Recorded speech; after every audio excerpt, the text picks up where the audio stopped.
Jangan lupa subscribe YouTube channel Metro TV News dan jangan lupa nyalakan notifikasinya.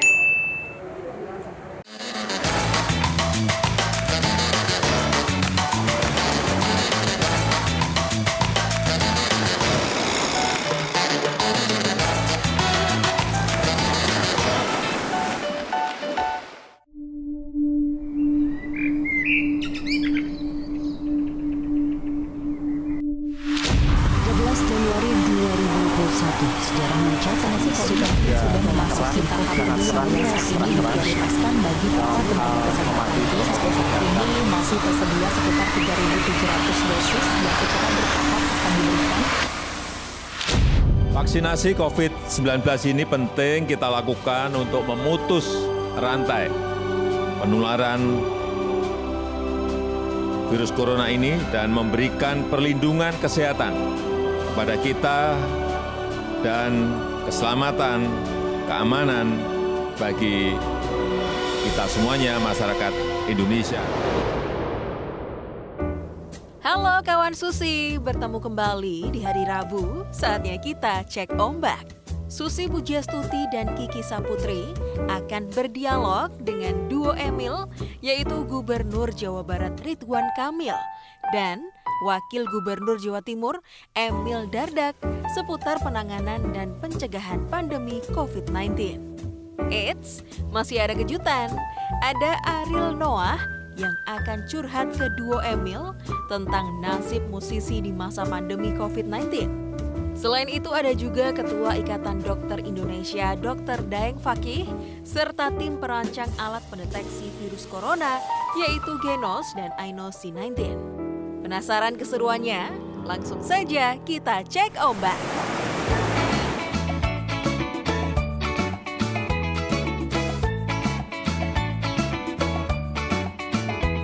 Kawan Susi, kali ini kita ketemu lagi di Susi Cek Ombak. Ke laut saja. Yeay. Memang menyikapi pandemik ini banyak pekerjaannya Ki ya. Lebih gampang kita ketemu di satu tempat ngobrol. Tetapi COVID-19 ini bukan cuma bikin negara, kepala negara, semua orang pusing. Cara menanganinya, cara menyiasatinya, sama dengan acara kita nih Susi Cek Ombak. Kalau mau ngobrol, persiapannya 2 jam sendiri. Dan sekarang kita virtual ya Bu, Ibu di Pangandaran, Kiki di Jakarta. Kali ini kita punya tamu istimewa Ki. Yes, sangat istimewa Bu, akhirnya datang sekarang Bu ke Pangandaran. Kang Ya. Emil. Sekalinya saya sama Kiki ketemu, Bu, Ya. lobsternya yang online, Bu. Oh, Dia nggak pernah jodoh, Bu. jangan bibit lobster ya Pak. Kang Emil ini terima kasih atas kehadirannya di Pangandaran. Saya pikir juga sekalian Bapak inspeksi dan Ya. patroli wilayah kan Gubernur Betul, Jawa kita mau bahas Barat. apa hari ini Bu? Mumpung ada orangnya langsung kita tanya aja Bu, jadi nggak mungkin bisa mengelak. Kalau lewat virtual kan bisa mengelak. Mau, habis acara Susi Cek Ombak juga masih belum boleh pulang. Saya suruh tutup itu pintu gerbang. Sebelum permintaan dipenuhi oleh Pak Gubernur, nggak boleh keluar itu. Baik, Ibu mau nanya Oke. apa sama Kang Emil Bu? Ya, Kang Emil, Jawa Barat itu terus naik tinggi. Ada cerita yang kasus pasien keliling dibawa pakai taksi online. Sampai ditolak di 9 rumah sakit, akhirnya sampai meninggal. Nah, bagaimana Kang Emil dalam hal ini sebagai pemimpin tertinggi di Jawa Barat ini melihat kasus per kasus sama general naiknya daripada angka COVID di Jawa Barat ini bagaimana? Nah, jadi Jawa Barat itu mewakili tren sekarang, Bu. Tren kita itu lagi naik karena libur Nataru, Bu. Natal dan Tahun Ini Baru. rumusnya sederhana, di mana ada pergerakan, ada libur panjang, itu kasus selalu naik. Nah, Natal Tahun Baru itu sudah diperkirakan sebenarnya, ya. Jadi itu satu. Yang kedua, yang fakta tidak bisa dibantah adalah memang rumah sakit tiba-tiba penuh, Bu. Nah, terakhir itu rata-ratanya di atas 80%. Ya. Nah, di atas 80% tuh mayoritas yang paling tertekan adalah Jabodetabek. Oke. Di mana wilayah Jawa Baratnya kan Bogor, Bekasi, Depok. Di mana ada kasus tadi itu kan di kota Depok ya. Nah, upaya kami adalah akhirnya mengambil keputusan begini, Bu. Sekarang itu semua yang COVID ada gejala ke rumah sakit. Mau dia ringan, sedang maupun berat. Jadi Nah, makanya rumah sakit penuh gitu. Nah, makanya sekarang dirubah.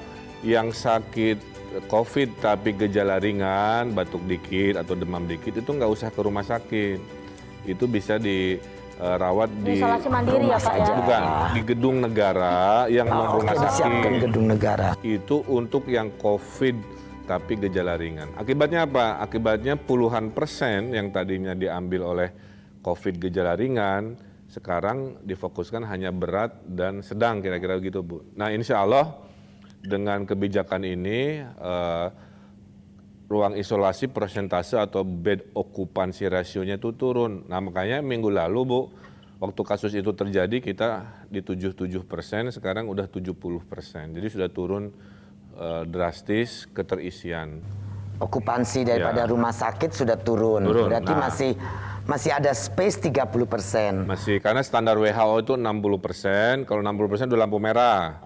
Tapi kalau pemerintah pusat ngitungnya 70% lampu merah gitu. Nah, punten Kang Emil, itu kan tadi terkait dengan penanganan setelah banyak yang terjangkit virus COVID. Lalu bagaimana dengan pencegahannya gitu? Posisi hari ini Kiki ya, kita kan lagi PPKM, nama lain dari PSBB berdasarkan wilayah zona merah lah.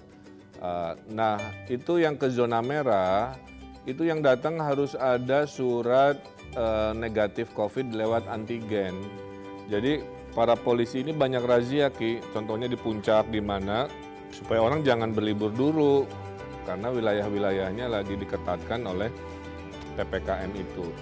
Kedua, ada yang ngotot-ngotot kita tutup, ya, bahkan karena dia ngebuka tempat wisata, bahkan ngediskon ya sampai 80%, ada waterboom di Cikarang, sehingga ribuan orang datang. Itu sekarang udah masuk ke kepolisian, jadi dituntut. Yang berikutnya ada ribuan polisi TNI Polri, sekarang itu dilengkapi HP untuk melaporkan tingkat kedisiplinan.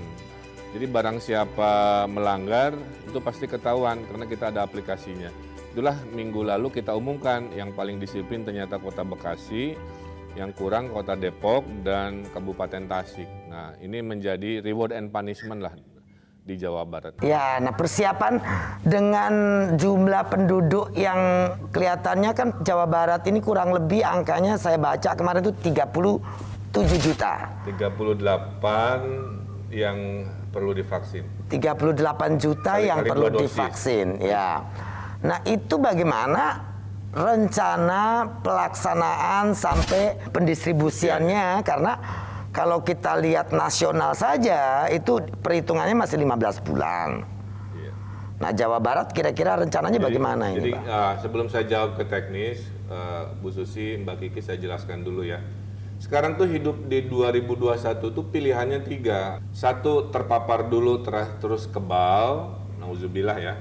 Kedua, sehat divaksin menjadi imun, ini yang perlu kita sosialisasikan. Atau ketiga, jangan kemana-mana seumur hidupnya sampai pandemi diproklamasikan sudah tidak ada lagi, kan begitu. Nah, makanya bagi general publik yang paling logis adalah Divaksin, ingin sehat, ya. ingin produktif, ingin konser, ingin kemana dengan divaksin. Nah, divaksin itu suntiknya 2 kali. Saya bulan Agustus dan September lalu sudah karena relawan vaksin Sinovac Bandung. Tapi saya ingatkan, suntikan pertama itu hanya pengkondisian tubuh, belum efektif. Suntikan kedua sudah mulai merangsang antibodi, tapi antibodinya Baru belum muncul. Munculnya itu di hari ke-28. Itu pun masih dikit. COVID masih bisa menyerang orang yang sudah divaksin sekali 2 kali. Baru di hari ke-90, nah ini penting. Baru di hari ke-90 antibodinya sudah di atas 90%. Nah, Jawa Barat karena penduduknya hampir 50 juta, 70%-nya kira-kira 38 juta, Bu. Karena logikanya yang disuntik vaksin itu cukup 70% untuk melindungi yang 30. 30 itu adalah orang yang sakit, Ya. yang komorbid, hamil, menyusui, dan lain-lain. Hipertensi. Hipertensi, nah itu masuk kelompok 30 dan mereka yang tidak dalam kelompok tes. Nah Jawa Barat Bu Susi, karena rasio puskesmasnya hanya punya 1.000, ini rata-rata ya, sama dengan provinsi lain rasionya, maka memang 2 kali suntik itu butuh 15 bulan dan itu kelamaan. Nah kami sedang membuat sebuah skenario, kita inginnya 6-8 bulan Bu. Tapi syaratnya Caranya bagaimana penyuntikannya itu? harus 2 kali lipat. Berarti saya mau pinjam gedung gedung bulu tangkis, gedung olahraga, ruang serbaguna untuk menambahi jumlah tempat penyuntikan. Nah, jadi kawan Susi, rencana pemerintah itu membuat komunitas masyarakat itu akhirnya punya herd immunity dengan kekebalan dengan memastikan 70% dari masyarakat itu divaksin supaya bisa menjaga yang 30% yang tidak divaksin. Nah, kita harapkan proses vaksinasi ini berjalan lancar sesuai dengan rencana, dan yang kedua yang sudah divaksin pun jangan ceroboh, jangan careless. Jadi minimal 3 bulan tetap menerapkan protokol yang ketat, protokol kesehatan, pakai masker. Sekarang jadi 5M Bu. Oh, 5M apa itu? Kalau 3M itu memakai masker, mencuci tangan, menjaga jarak. Tambah 2M, menghindari kerumunan, mengurangi pergerakan. Oh iya, itu dari dulu saya suka bilangin bahwa kerumunan itu justru yang paling berbahaya. Kalau Kiki itu 6M, M terakhirnya menikahlah segera selagi mampu. Buat apa sih PPKM? Apa artinya virus corona tuh nggak ada ya dari jam 7 pagi sampai jam 8 malam? Ada beberapa cara untuk mengakali itu. Ya kayak misalnya ada konser virtual dan segala macam. Itu cuma ngakalin aja sih sementara gitu, nggak bisa selamanya gitu.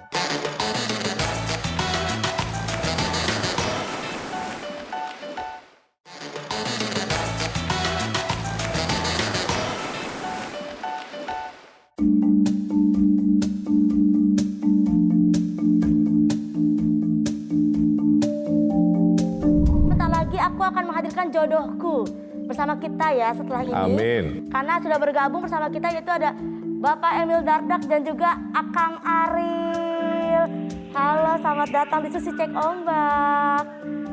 Saya ingin ngajak ngobrol Mas Emil nih. Kemarin di Jawa Timur ini kan juga sama naik dengan Jakarta dan Jawa Barat. Lalu Bu Kofifa sekarang sedang recovery. Mudah-mudahan beliau lekas sembuh. Nah, Mas Emil mengerjakan semuanya nih penanganan COVID dan lain-lainnya sendiri. Nah, mungkin bisa cerita bagaimana ekonomi dan kesehatan secara umum masyarakat di Jawa Timur nih, Mas Emil. Baik, pertama-tama walaupun Ibu Gubernur sedang isolasi, tetapi beliau masih aktif mengkoordinasikan jalannya pemerintahan, mengikuti rapat-rapat dengan Pak Presiden, dengan segenap kepala daerah secara daring. Namun demikian secara fisiknya beliau tidak bisa hadir di lapangan dan sudah membagi tugas dengan efektif, kadang ke Wagub, Sekda, kita koordinasi dengan Forkopimda. Nah memang kalau kita melihat kondisi di Jawa Timur, kenaikan itu bisa kita lihat terjadi sejak 19 November 2020. Jadi sebelum itu tuh selama 2 bulan kurang lebih kasus itu melandai. Jadi melandai di kisaran 300-an per hari. Tetapi kemudian pada tanggal 19 itu perlahan-lahan tapi pasti naik terus gitu grafiknya, angka kasus harian. Hingga menjelang akhir tahun itu mencapai kisaran 400-900-an. Nah inilah yang kemudian kita sikapi di pergantian tahun dengan memperketat betul menerapkan jam malam, menutup tempat wisata. Namun pada tanggal 11, jadi seminggu sebelum tanggal 11, Menko Perekonomian memunculkan konsep PPKM yang kami tentunya mendukung dengan sepenuh hati. Memang ini diharapkan bisa melandaikan. Nah kadang-kadang kita suka langsung ngejar, kasus sudah turun belum? Padahal tahap pertama landai dulu biasanya. Ekonominya ini memang yang menjadi kendala. Karena triwulan ketiga, ekonomi kita itu tumbuh dimotori dari sektor-sektor yang sebenarnya tutup pada waktu PSBB. Jadi jasa perdagangan bahkan hospitality itu sebenarnya mendrive pertumbuhan antar triwulan. Triwulan kedua antara April ke Juni dan Juli ke September kita tumbuh kurang lebih 6%, tapi di sektor yang kami sebut tadi tumbuhnya 7,5% ke atas. Nah inilah yang kemudian kami memang agak mengantisipasi kemungkinan bahwa sektor-sektor ini akan mengalami stagnasi bahkan sedikit penurunan. Tapi beda sekali PPKM dengan PSBB dalam hal pembatasannya. Karena kalau di PPKM itu bukan ditutup tetapi dibatasi kapasitasnya. Makan di tempat masih boleh sampai 25%, pusat perbelanjaan, toko apapun boleh buka tapi maksimum jam 8 ini. Dan kemudian juga perkantoran masih boleh beroperasi tapi maksimum 1/4. Jadi kawan Susi, kalau saya lihat, saya dengar tadi dari Mas Emil, Kang Emil, PPKM ini mengantisipasi kenaikan COVID, tapi juga tetap memperbolehkan kegiatan ekonomi berjalan, hanya intensitas dan kapasitasnya yang harus diatur, diturunkan dan dikurangi gitu. Jadi saya pikir sih itu hal yang sangat win-win solution ya. Jadi tetap kita bisa mencegah kenaikan yang terlalu tinggi terus-menerus sehingga bisa turun melandai, tetapi di sisi lain masyarakat juga masih bisa melakukan kegiatan walaupun ada pembatasan. Bapak dan Ibu, kan tadi kan kalau sektor ekonomi, kemudian juga pariwisata itu terdampak adanya COVID. Tapi juga pacar saya tidak kalah terdampak juga Bapak Ibu. Karena beliau adalah seniman yang suka bernyanyi dari panggung ke panggung juga terdampak akibat COVID. Saya pengen tanya nih, untuk Abang Ariel, bagaimana selama pandemik ini akhirnya mencari cara untuk bisa ya setidaknya tetap mengapresiasikan karya seni yang Bang Ariel punya gitu di tengah wabah pandemi COVID?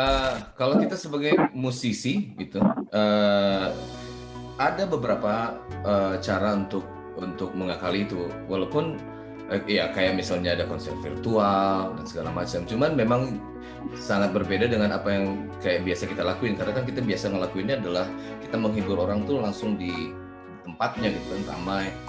Sound system yang di lapangan itu akan sangat berbeda pengalamannya dengan yang cuma dengar dari speaker di rumah gitu.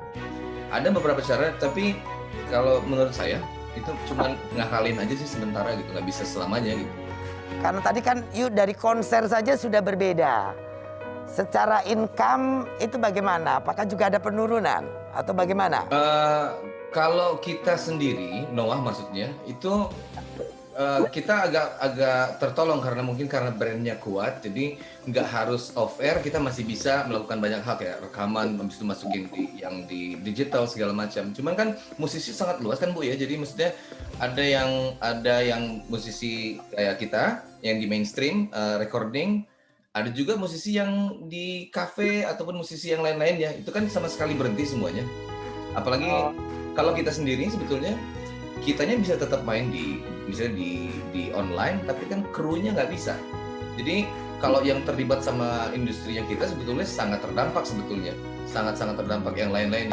Saya juga mau tanya nanti Kang Emil, ini tentang Angklung Ujo yang katanya hampir tidak bisa lagi jalan. Nah, Kang Emil akan bantu apa ini untuk bisa menyiasati mereka? Jadi begini, ini buat Kang Ariel sampaikan ke kawan-kawan. Kita juga kan tidak tinggal diam ya.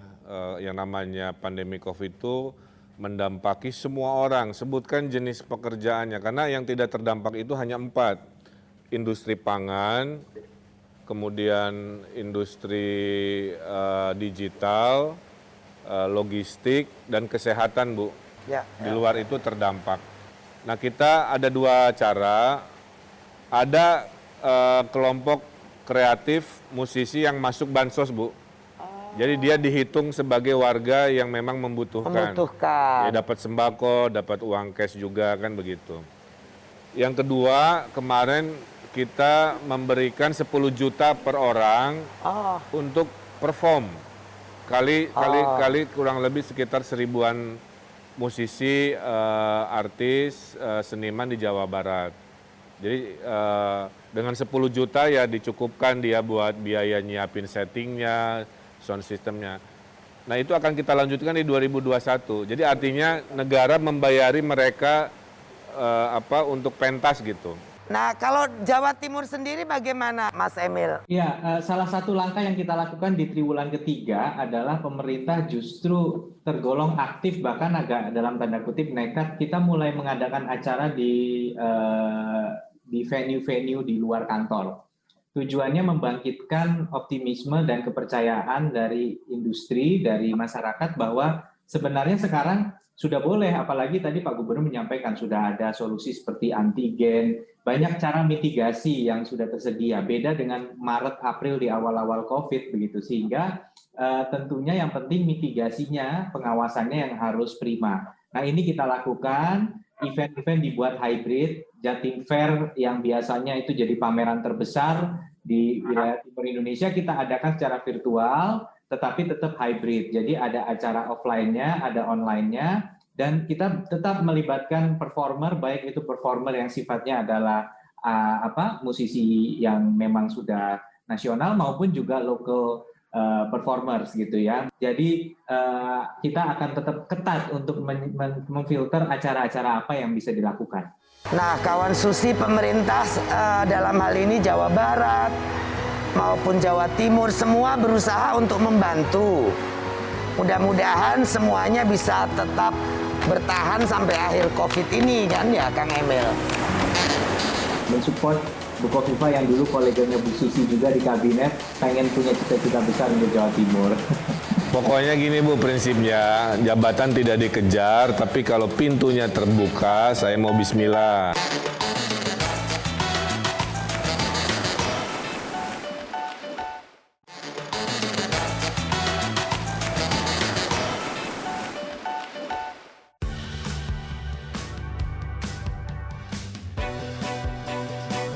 Kawan Susi, Emil Dardak dan Ariel Noah sudah melakukan vaksinasi tahap kedua pada Kamis 28 Januari lalu.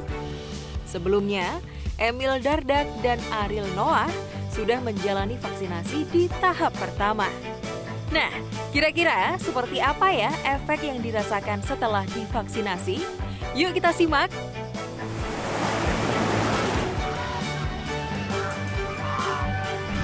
Oke, terkait vaksin nih Bang Ariel, kan abis divaksin juga kan ya? Itu bagaimana efek samping setelah divaksin tuh rasanya seperti apa sih? Kepo aku tuh. Kalau yang saya rasakan pribadi, efeknya sih sebetulnya nggak ada yang serius ya. Jadi yang benar-benar kerasa itu cuma ngantuk di hari pertama, jam 8 malam. Jadi disuntikin jam 11, jam 10 pagi, jam 8 malam kerasa ngantuk yang di luar biasanya. Besoknya udah normal lagi, nggak ada sama sekali, nggak ada apa-apa. Berarti normal dan aman ya. Kalau dari Pak Emil Dardak bagaimana? Kalau saya juga kurang lebih sama dengan Kang Ariel tadi, bahwa ada sedikit rasa ngantuk, lemes. Saya sempat sedikit naik suhu badan ke 37,8, tapi turun. Lucunya turunnya habis makan malam, jadi antara demam sama kelaparan. Agak sumeng gitu ya Mas Emil? Sumeng dikit Bu, betul. Tapi cepat begitu makan juga mungkin memberi energi untuk membangkitkan atau memulihkan tubuh. Oke. Bagaimana dengan Kak Ridwan Kamil? Efeknya aman juga kah sama atau ada yang berbeda? Saya dulu divaksin lebih awal. Saya itu kelinci percobaan ya, karena kalau saya nggak ikut jadi relawan, itu orang-orang nggak mau jadi peserta tes. Alhamdulillah saya ikut, akhirnya ribuan orang ikut. Sebelum BP POM melakukan keputusan bahwa itu boleh. Nah gejala-gejalanya itu sama seperti Mas Ariel, saya itu pegel aja 1 jam setelah disuntik, kemudian ngantuknya kalau Kang Ariel sehari, saya agak 3 hari. Itu aja, nggak ada demam, nggak ada bengkak, nggak berubah hijau atau jadi Spiderman. Paling nafsu makan naik, sama nafsu belanja naik jadi pengen beli-beli, itu aja. Lain-lain mah aman. Jadi jangan khawatir kepada kawan Susi ya istilahnya. Ini adalah satu-satunya cara ilmiah menurunkan secara masif COVID dalam waktu yang secepat-cepatnya. Kang Emil mau ke nasional atau tetap di Jawa Barat? Pokoknya gini Bu, prinsipnya jabatan tidak dikejar, tapi kalau pintunya terbuka, saya mau bismillah. Kalau pintunya tertutup, tidak ada penyesalan. Yang penting hidup itu bermanfaat buat masyarakat Bu. Nah, kawan Susi, itu Kang Emil punya prinsip. Kalau pintunya terbuka, kesempatan ada, kenapa tidak gitu ya, gitu. Jadi kita doakan beliau sehat, sukses memimpin Jawa Barat, dan tentunya kalau pintu nasional terbuka, mau juga berangkat nasional, kawan Susi. Nah, Kang Emil, kalau Mas Emil sama seperti Pak Gubernur, kita nggak tahu kehendak masyarakat, tapi sampai hari ini kami bekerja tentunya sangat baik, mendampingi Bu Kofifa, mendorong apa yang beliau ingin capai. Ya, kedepannya seperti kata sangat banyak uncertainty, tetapi bahwa bersama beliau lagi, apabila dipercaya masyarakat, itu sesuatu yang sangat nyata lah di dalam gambaran-gambaran saya ke depannya gitu. Pak Ridwan Kamil mau ke nasional, Pak Emil Dardak juga mungkin akan ada kesempatan ke depannya lebih jauh lagi. Saya mau nanya, Abang Ariel mau ke politik apa enggak? Siapa tahu ada keinginan, Bu. Bang Ariel mau ke politik apa tidak seperti artis lainnya ya? Kayak siapa, Krisdayanti sudah jadi anggota DPR. Sahrul Gunawan, Wakil Bupati Bandung. Siapa? Sahrul Gunawan. Nah, Mas Ariel mau jadi apa nih, Mas Ariel? Saya kira saya nggak sanggup yang lain-lain kecuali menghibur orang aja, udah cukup lah. Kamu pasti bisa, sayang, aku yang dampingin. Itu juga prinsip yang bagus, Ki. Tidak harus semua ke politik. Politik itu hanya untuk orang tertentu yang kuat seperti Kang Emil dan Mas Emil itu. Gitu.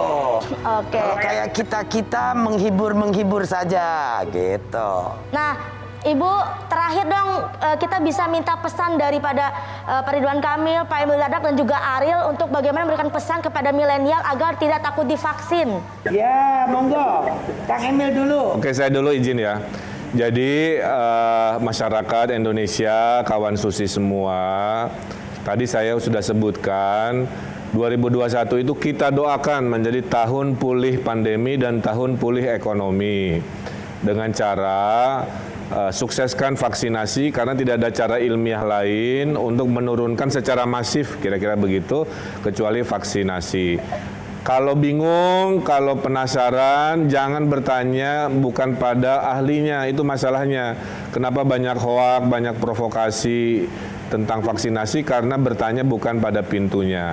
Pintu bertanya hanya 3, kepada dokter ahli vaksin, nggak semua dokter ahli vaksin kan. Kedua, ke MUI kalau nanya kehalalan, sudah halal. Atau ke BP POM menanyakan keamanan. Di luar 3 itu jangan tanya lagi. Nah, itulah yang selalu kekhawatiran vaksin itu muncul. Sumber informasinya kurang akurat. Jadi mari sukseskan vaksinasi. Mudah-mudahan tahun 2021 selesai sehingga ekonomi bisa pulih lagi, Kang Ariel bisa konser lagi, Bu Susi bisa jalan-jalan lagi, semua bisa normal lagi. Insya Allah. Amin. Itu, Bu. Mas Emil, mungkin pesannya? Ya, tadi sudah komprehensif sekali dari Pak Gubernur Jawa Barat. Jadi kalau kami ingin mengutip, kan ada yang mengatakan disanksi nggak, akan dipaksa nggak. Sebenarnya sudah jelas arahan Pak Menkes, kita persuasif. Kita lihat sekarang tenaga kesehatan yang sedang divaksin duluan, dan kemudian nanti lanjut petugas publik. Ya, tujuannya adalah membangun kepercayaan. Kalau istilah Jawa tuh ada Witing Trisno Jalaran Soko Kulino. Artinya kalau ada lagunya Dewa ya dulu ya, Risalah Hati itu, beri sedikit waktu biar cinta datang karena telah terbiasa. Jadi kalau kita ngelihat, ya kan, kalau kita ngelihat bahwa vaksin ini sudah di Kang Ariel, alhamdulillah baik. Kemudian ya saya mudah-mudahan insya Allah baik dan seterusnya, lama-lama akan percaya mudah-mudahan. Nah, Ariel apa pesannya? Mungkin bisa pesan kepada kawan Susi. Iya.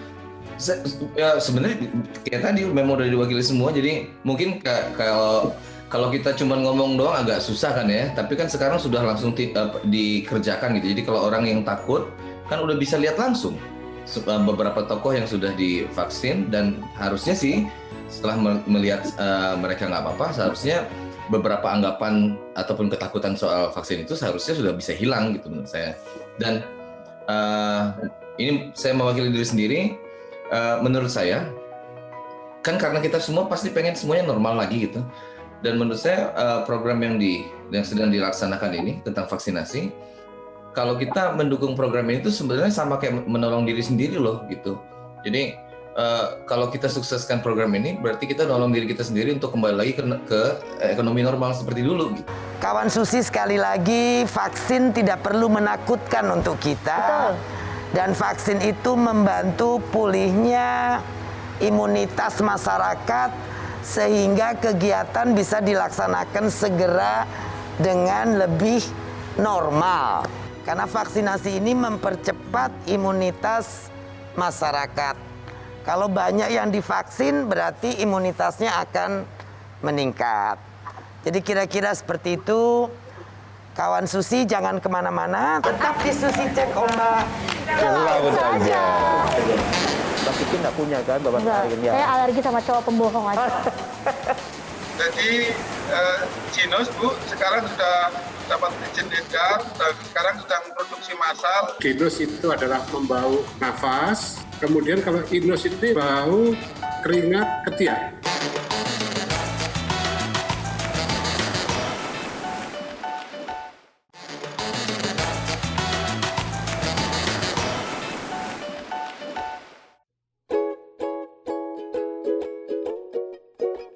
Kawan Susi, selanjutnya, Ketua Umum Ikatan Dokter Indonesia Daeng Fakih akan menjawab pertanyaan masyarakat seputar syarat-syarat vaksinasi.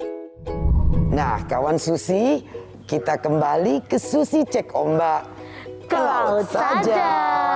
Yeay. Nah, kali ini di studio kita sudah kedatangan Bapak Dokter Daeng Fakih. Beliau adalah Ketua Umum IDI, Ikatan Dokter Indonesia. Wow. Nah, Pak Dokter, selamat datang di Susi Cek Ombak. Selamat pagi. Apa kabarnya, Susi, Bapak? Sehat semua? Nah, kita ingin tahu nih kawan Susi semua, Pak Dokter. Tidak semua orang itu bisa divaksinasi. Ada beberapa syarat dan kondisi-kondisi tertentu yang boleh menerima vaksin. Salah satunya itu adalah orang yang pernah terkena virus COVID-19. Itu tidak bisa diberi vaksin. Kenapa bisa begitu, Pak Dokter? Sebenarnya boleh disuntik.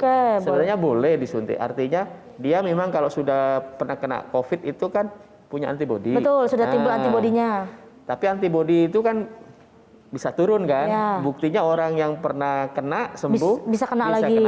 Okay. Artinya itu boleh. Tapi sekarang karena vaksin yang tersedia terbatas ya untuk emergency use, nah sekarang tidak diprioritaskan. Sebenarnya kontraindikasi Bu ya yang tidak betul-betul tidak boleh divaksin itu kalau dia memiliki bakat alergi Bu. Alergi yang keterlaluan Bu ya. Itu tidak diperbolehkan. Mbak Kiki enggak punya kan bapak alergen ya? Saya alergi sama cowok pembohong aja.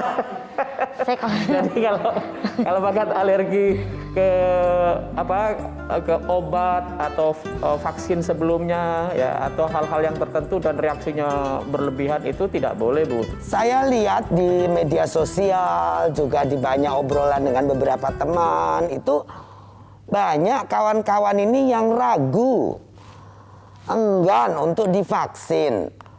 Menurut dokter itu kecenderungan keengganan ini apakah karena ketidakpercayaan dari masyarakat dengan keampuhan vaksin ini? Kalau saya melihat kecepatan informasi yang baik tentang vaksin itu kalah cepat dengan informasi hoak Bu.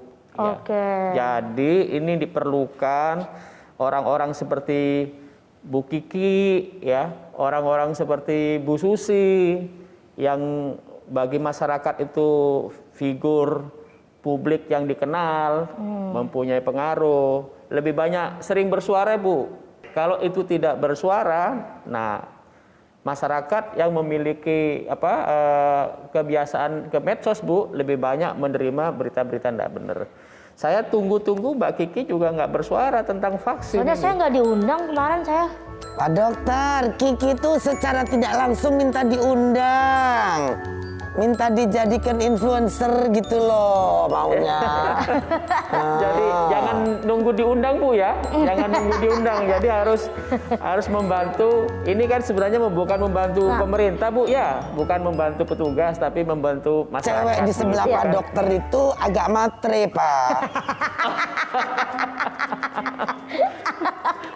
Pak Dokter, terima kasih banyak atas penjelasannya. Ya, kawan-kawan Susi, memang dalam menangani COVID ini semua cara kita lakukan menekan pandemik ini sehingga kita bisa berkegiatan dengan lebih aktif. Walaupun protokol kesehatan setelah vaksinasi harus tetap dilaksanakan. Betul sekali. Alat pendeteksi virus corona buatan anak bangsa yakni Genos secara resmi diimplementasikan oleh Kementerian Perhubungan di Stasiun Pasar Senen, Jakarta pada 5 Februari lalu. Rencananya, Kemenhub akan menempatkan Genos sebagai alat screening tes di 10 stasiun dengan penumpang terbanyak, serta terminal bus dan bandara. Kita sudah kedatangan tamu nih Ki. Siapa Bu? Ingat nggak tempo hari kita ngobrol tentang alat produksi anak bangsa yang dari UGM? Iya betul. Nah waktu itu ada Prof Kuat, Dr. Dian, dan sekarang kita ada tamu satu lagi Profesor Rian Narto. Iya. Halo, selamat datang. Apa kabar Prof, Dokter? Terima kasih berkenan hadir di acara Susi Cek Ombak kembali. Baik. Tempo hari kan masih develop, masih percobaan. Nah sekarang ini bagaimana perkembangannya gitu Prof? Terima kasih ketemu kembali. Jadi Genos Bu sekarang sudah dapat izin edar dan sekarang sedang produksi massal. Saat ini atau bulan ini kita akan menyelesaikan sekitar 3.000 unit Bu, dan akan meningkat mudah-mudahan nanti sesuai dengan permintaan masyarakat. Mohon doanya. Untuk bisa menggantikan PCR ini kan sudah siap edar. Iya betul. Nah rencana pemerintah untuk bisa menggantikan PCR yang mahal nih kapan? Swab PCR yang mahal ini ya, betul sekali Bu, berasa banget Bu. Jadi Bu Susi, untuk saat ini kita lebih fokus, lebih suka memposisikan Genos ini sebagai screening awal. Jadi kita bekerja bersama-sama dengan PCR. Sejak awal itu Genos dibuat memang untuk mempercepat proses screening, mempercepat ketemunya orang. Kalau positif nanti tetap dikonfirmasi dengan PCR dulu seperti itu. Tapi paling tidak sudah mulai buat PCR-nya begitu Bu Susi. Nah, sekarang ini estimasi harga itu sekarang di harga berapa tuh untuk yang Genos? Harga alatnya kalau menurut informasi, karena saya bukan pedagang juga Bu, itu sekitar 62 juta. Oke, untuk satu unit ya, untuk satu unit Genosnya. Ya, 62 juta harapannya bisa dipakai untuk rata-rata 100.000 kali lah. Sehingga harga alat dibagi dengan penggunaan itu kira-kira jatuhnya sekitar ya 600 rupiah lah. Kira-kira cara menghitungnya. Ini Bapak membuat alat baru namanya Inos C19. Bedanya apa sama yang punya Prof Kuat dan Dr. Dian itu?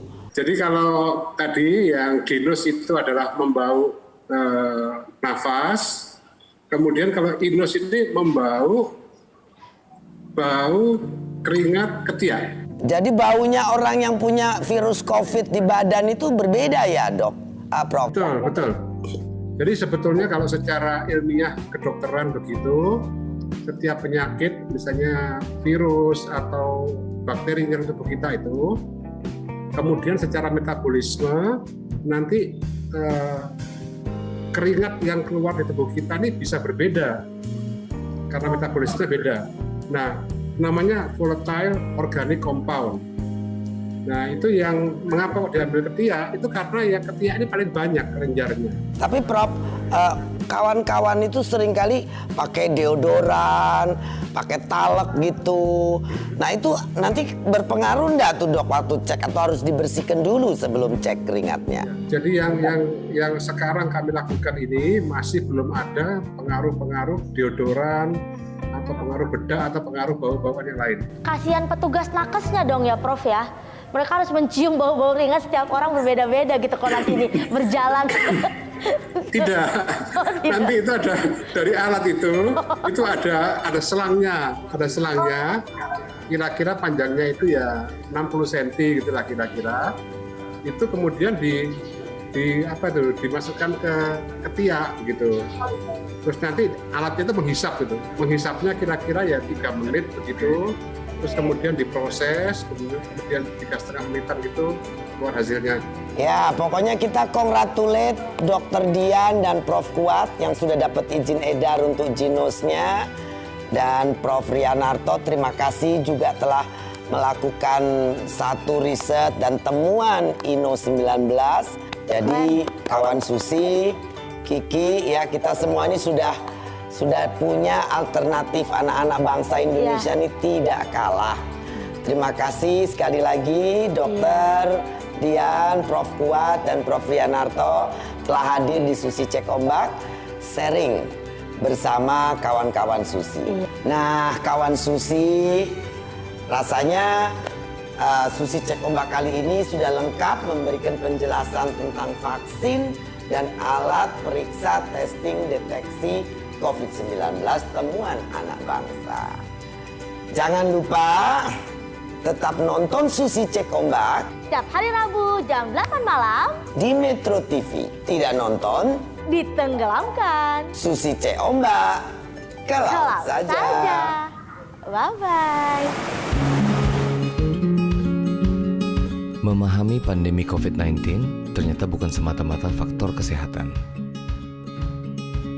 Krisis kepercayaan terhadap khasiat vaksin dan protokol kesehatan adalah penyakit baru masyarakat kita. 2021, kita perlu berbenah dan berubah demi kehidupan baru yang lebih cerah. Vaksin telah diuji secara khasiat, keamanan, dan kehalalan. Untuk itu, janganlah kita membuang. Vaksin bukan obat yang bisa menyembuhkan secara instan. Jika sudah divaksin bukan berarti bisa seenaknya lalai dengan protokol kesehatan. Jangan egois memikirkan diri sendiri. Kasihan keluarga dan orang lain. Ingat, vaksin memang sudah ada, namun jangan terlena. Protokol kesehatan tetap prioritas utama. Ingat 3M. Kalau tidak taat 3M, saya tenggelamkan.